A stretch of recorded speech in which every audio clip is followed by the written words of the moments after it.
Namaste, my name is Dhieyo and welcome to my channel. Today I'll tell you a little about the sun's energy. How we can use the sun's energy in manifesting whatever we're trying to manifest. The sun's energy will always be like a little bit of a boost to the things that we're trying to manifest. The value of this was there in the ancient times, and there were two ways of how they were doing it. I'll tell you both these ways and you can choose which one suits you, your personality and your understanding. But all of us now know the importance of sun in our life. The energy that comes from the sun is how this entire planet is surviving on. So in the ancient times, when they would worship the sun, it was not just for the energy it's giving us or this life form, but to even our thought process, our imagination. So they would stand in front of the sun and manifest whatever they wanted. Because even thought is an energy, or imagination is an energy. Everything that we are surrounded by is a result of someone's imagination. So to boost that imagination up, to give it that fuel, give it that energy, they would stand in front of the sun, the early morning sun, and they would say whatever they need to manifest, because they believe that the energy is now going to boost it.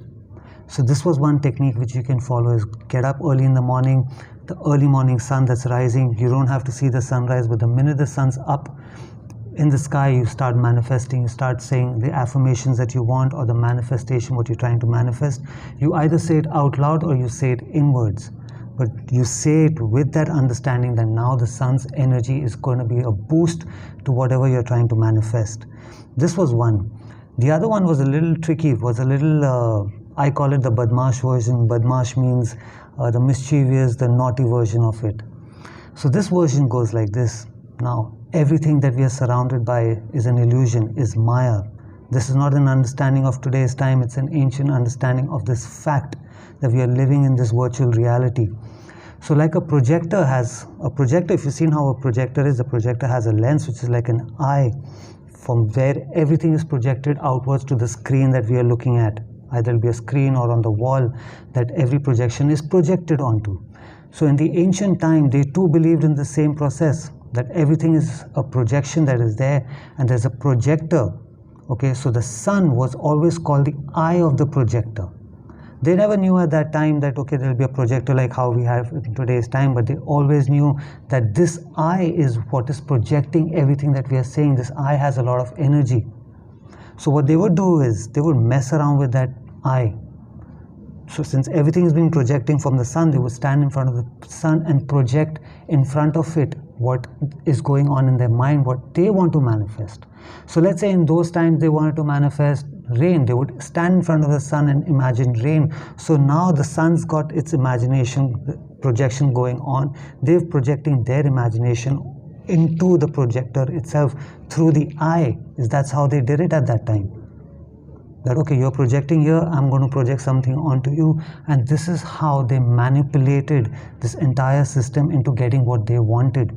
Because they absolutely believe they too have that power to send back the projection, for it to be sent back onto the earth for them. This is what spiritual practices are. It's nothing, it's all techniques which are manipulating this entire system to give us what we want. Our mantras, our chanting, spiritual practices like this, all that. So they would stand in front of the sun. So now let's say like today, now if you are looking for that love or that job, so you get up in the morning, the early morning sun that's already risen, you stand in front of it, you look at it and you imagine as though you've already done it. So the entire manifestation that we're doing in today's time, which is of gratitude, imagine as though it's already been given to you. They would stand there and stare at the sun doing the same thing, not for hours and hours and minutes, for a few seconds. It's already there, that's it, they're gone. So their projection, they've projected onto the projector over there. That's what they would do. So you can practice that too. So if you ask me which one would I prefer, with my personality, definitely between the two, I would go for the second one, and it always works for me. So you must try this out. The first one is where you stand in front of the sun and you tell the sun what all are the things that you want, and that will add a boost to it. The other one is where you go mess around with the projector. You stand in front of it, project to the projector what you really want, and that is how it will manifest outwards. You're messing around with the projector. Okay, you're a spiritual hacker, you're a spiritual gangster. So you can try these both out, and if you like this video, give it a like, subscribe to my channel. Until I see you again, have a good life. Namaste.